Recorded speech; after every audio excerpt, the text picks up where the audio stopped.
Hey guys, welcome back to World Mechanics. Thank you guys for watching and subscribing to the channel. Today will be super helpful video guys to any of you having a Kia Optima.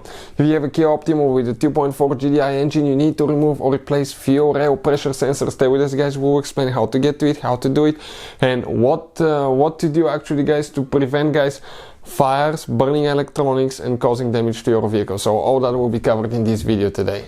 So this should work on Kia Optima guys, generation 2010 all the way to year 2015-16 with a 2.4 GDI engine guys. If you have one of those, it will cover that.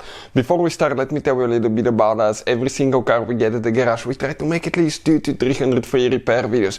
We take them completely apart and we show you how to fix pretty much anything. Why we do that? Simply because our mission in the shop is to save you as much money as we can. All we need guys in return, please subscribe to the channel, like the video, that way we can keep providing this free information to you. If you need to buy tools, parts for a really good price and quick shipping as well, check out the link in the description of the video below. That's where we get all our tools and supplies from. So this is guys the engine right here. Now number one thing, stay with us, we'll explain about everything, but you need to disconnect your car battery. Why? Because if you don't disconnect the car battery guys, you'll be working with fuel. Okay, and if you have spark, you can catch on fire. Another thing, you'll be really close to the alternator, which is right here, and the engine starter, which have a 12 volt positive wire coming from the battery. This one's right here guys, and if you touch them with a tool or something, sparks will come out immediately.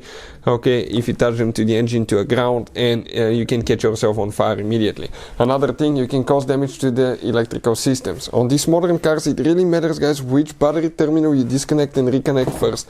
If you do it the wrong way, again you can cause damage to the engine computer. So we have a special video that explains that, and we'll put the link in the description of the video below. Please check it out. Also work on cold engine, let it sit overnight, make sure it's completely cold. That will reduce the chance for fire as well. You have fire extinguisher, always use eye protection and gloves that are fuel resistant guys. So with that being said, you will need to remove your intake manifold in order to get to the fuel rail pressure sensor.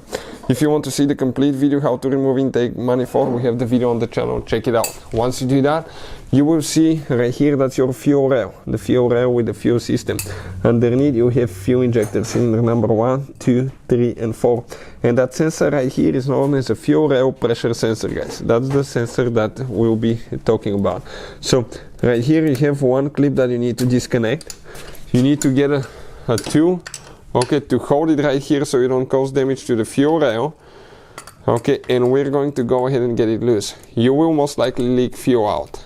Okay, so be prepared. Most likely you will leak quite a few, so get rags, something to absorb the fuel and throw them away.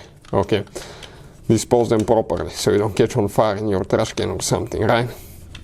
So right here guys, okay, we didn't leak fuel because we pre-drained our system so we don't smell like gasoline here at the shop, but this is it guys. You can see this is the fuel rail pressure sensor. If you want to see how to test it, we'll have a video on our channel how to test fuel rail pressure sensor, okay, coming very soon, or you can find one on how to repair guys, our main YouTube channel. Hopefully the video will be helpful. Thank you for watching and see you next time.